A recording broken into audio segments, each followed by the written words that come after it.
has really nothing really to do with Hugh Hefner other than it was at the resort. Like, you're not supposed to meet customers really. But some of my older Playmate friends have told me, this was before all the scandal stuff happened, that they were told to entertain the celebrities and be nice to them. Oh, I bet. Whatever that may be. They really didn't like get into detail about it, but it didn't seem like they were too happy about it either. One of the Playboy bunnies said that the majority of the girls were really taken care of, but there was a select few that were just straight up treated like dolls, and they were just constantly being used over and over and over again.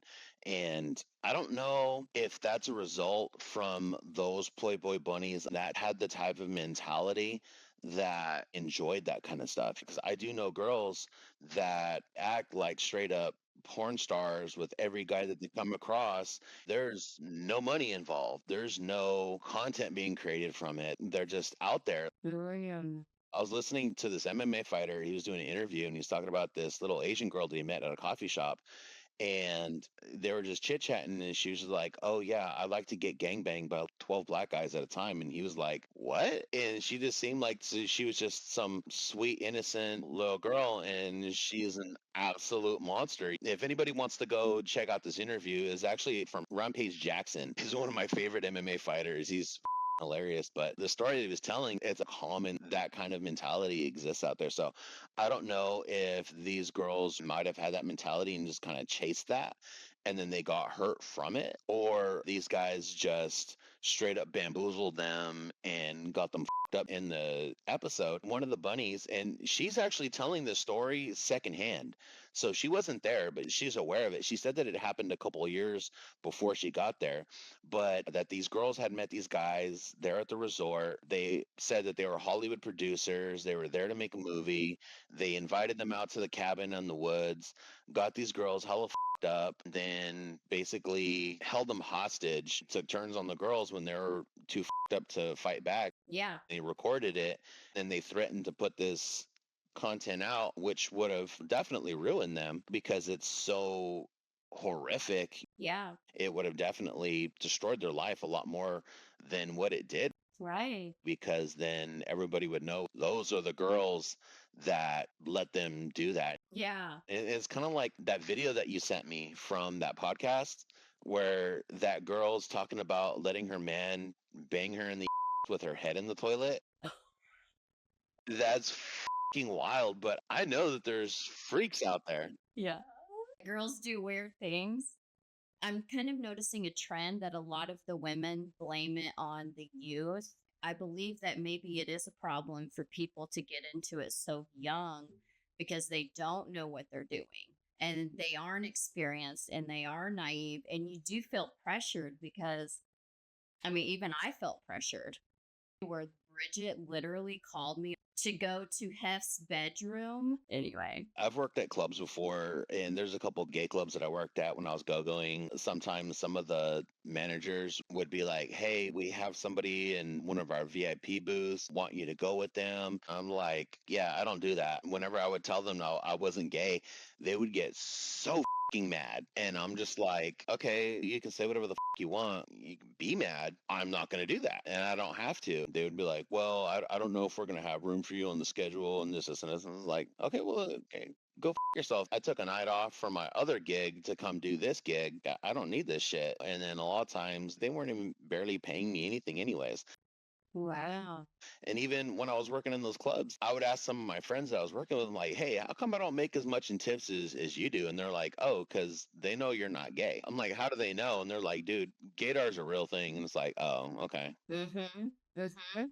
I get it. But then I would see some of my boys that were working it and shit, and they would really let the guys just be fucking all over them and shit. And I just didn't let anybody touch me unless they were women, unless I knew for a fact they were women. Yeah. Then I'd let them touch me. I'd let them shove money down my pants or whatever. Wow. But this is just how I operate, and I'm not desperate for money. So I was there for the adventure. A male actor friend of mine told me that he got out of the business because he would have to have gay sex with guys. Oh, yeah. I have a friend that did that, and he's straight, but Everybody in the valley where I live that knows him, they're just like, oh, yeah, he's the one that does gay Mhm. porn, right? Mhm. And then when you ask him, he's like, no, it just looked like that. We were acting. There's no penetration. I didn't touch his dick and this and this. And it's like, dude, it's on the internet.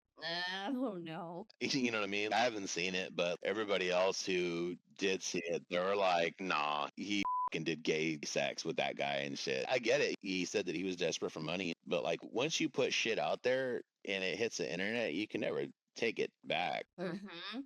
Especially if we're talking about 10 years ago when lawyers didn't have as much of an ability to be able to erase your fingerprint off the internet, which now is a lot more feasible now because of the way digital media and copyright works. Some of these girls who have had really phenomenal careers on OnlyFans and they meet a guy, get married and retire, and then they have these lawyers completely scrub their entire existence off the internet. Oh, wow. And it's hard to find their content once they do because I've had friends send me stuff and they're like, oh, dude, this chick's crazy. Look her up. And I try, I can't find her anywhere. I would check out her old website or something and she'd be like, oh, I retired. I've had my media taken down.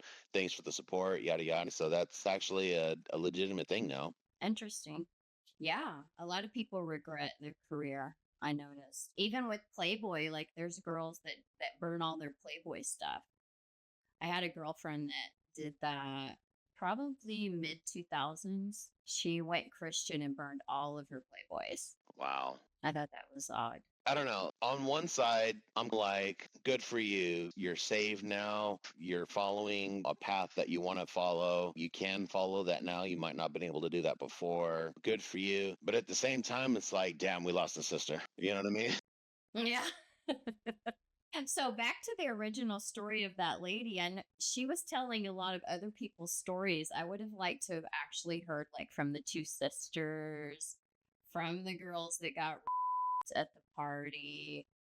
Because you know how like when you retell a story, you kind of embellish or leave things out and it becomes almost like a different story. Yeah, 100%. I've noticed this. Yeah, yeah, definitely. Right. Yeah, I would have liked to hear from them too. This documentary took a lot of liberties with people telling other people's stories. Mhm. And I think that was really shitty of them to do that without actually chasing down this other shit. Mhm. Who's to say that these people just didn't make shit up or add their own details or leave out certain details? Because one of the bunny moms, she was part of the cleanup crew. And I think she was the one that initially started telling the story. And she didn't talk about her involvement at all until they asked her. Right. And then she was like, oh, yeah, we had to clean it up. We had to keep it out of the media. It's like, okay, but what did you do exactly? What did you tell the girls? What did you tell the security team? What did you tell the police? Were you lying and falsifying information? You know what I'm saying? Right. Like she's the innocent one. But did you notice she had all the memorabilia? Oh my God. She literally had a uniform. Yeah, well, they all did. Well, that's hard to get.